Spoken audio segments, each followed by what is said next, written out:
If merely seen from an emotional standpoint, it would take some time to figure out where is skepticism, denial, or the so-called truth. When we put emotions in this element, the appearance of two opposing qualities, positive and negative, is difficult to avoid. From the outside, it appears to be frail and clear, like tranquil water, but that hazy line has the ability to separate the two sides of the world. One floor is the endless ocean. The other is the deep blue sky that is hard to reach.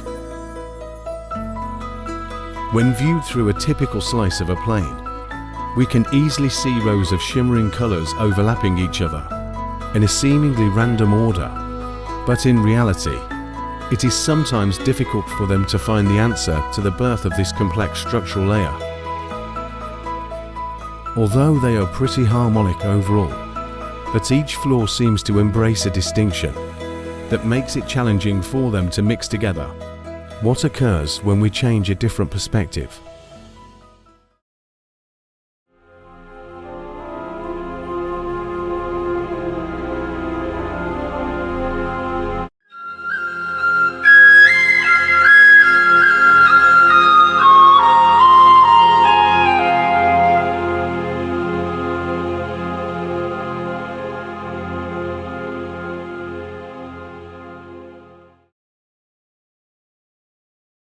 Do we automatically accept them as a natural occurrence, that they were born for each other to create a beautiful, but no less magical picture? The mysterious light urges us to search to the end for the birth of such a majestic order. Or perhaps a part of our mind is urging us to look for something called another truth. A different result is born under the psychological shadow of that denial or skepticism. No matter from what angle we look at them, those events and phenomena will continue to occur. They will continue to impact each other and ourselves, who is always sitting here looking at the world through the lens of his polarized psychological currents.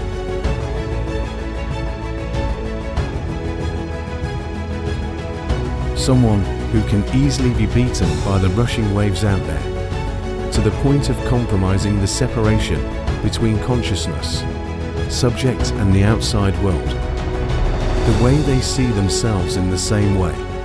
They see the depths of the sea, the big sky, and that vast boundary. Something that will occasionally scream in rage, letting the beast inside be revealed. Or sometimes it is calm, sparkling and full of brilliance, able to open its arms and embrace all in its heart. If the water surface could talk, perhaps they would say that it was the impact of the sky and the water that deformed and changed them. They are simply a representative individual, or a typical puppet controlled by the flower of agents out there. However, if they are patient and open-minded enough to accept the individual rules of each person around them, perhaps they will understand that the separation and stratification, the main forces behind these unfortunate conflicts, that wide ocean surface, the thing that separates the sky and the sea, is also the line between so-called skepticism, when standing in the light of truth or denying that reality. René Descartes, a French philosopher, said, "In order to seek truth, it is necessary once in the course of our life to doubt, as far as possible, all things." What made him come to this conclusion? Perhaps going through each differentism will help us have a more open perspective on this issue of belief.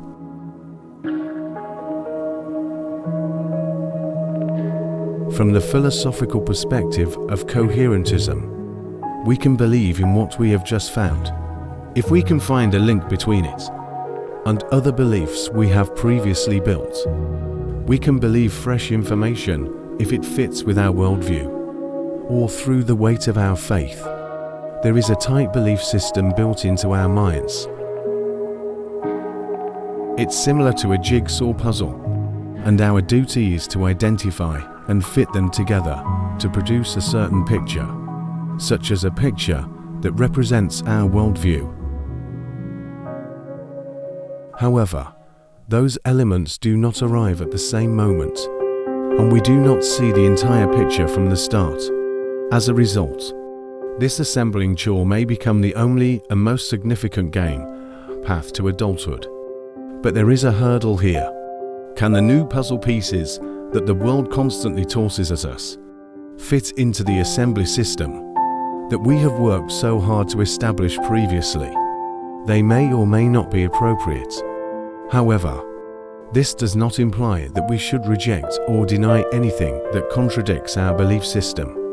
We should sometimes create room for these new pieces, even though it will take a lot of effort on our part to reform our worldview.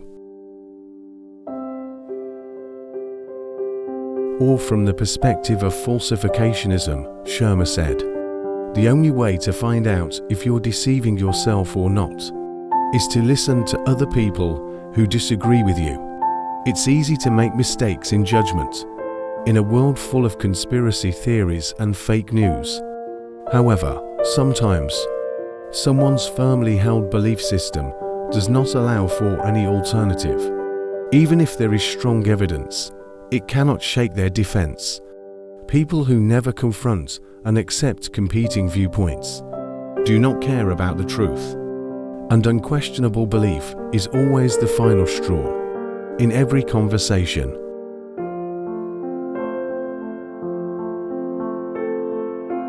Shermer suggests that we should realize that most of our beliefs are open to criticism. Almost all of our beliefs can be falsified.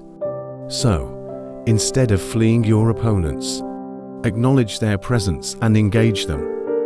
Or, as Bill Nye said, if somebody has a worldview that's inconsistent with evidence, and I may have some, it will take a while for you to turn around. Our faith is not a light chocolate coating on delectable donuts. Their origin is like roots that go deep into the ground and spread day by day. Nye said, it takes people a couple years to change their mind. So, my recommendation for anyone trying to present evidence is to stick with it. Or as for pragmatism, magician Derren Brown has suggested, we must have a skeptical attitude towards skepticism. What shapes our identity is our belief system and worldview. As a result, facing situations that can push our limitations and undermine our beliefs must be done with caution.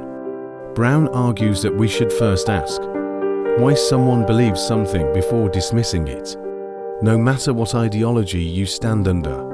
It will also help us have a more unique perspective in building a comprehensive picture of our belief system and worldview. We need a balance between skepticism and a deep belief system present in our lives. People with a poet's soul can easily find their hearts feeling down, sorrowful, and occasionally melancholy, with each rhythm of the waves out there when looking at the horizon. They think that there is a thick fog out there separating the sky and the sea with an invisible, formless water surface. But they are unaware that the sky's nature also includes the sky, water, and the great sea. We name the sky to differentiate its color, space, and state. But we do not think that it is something that exists separately from other phenomena.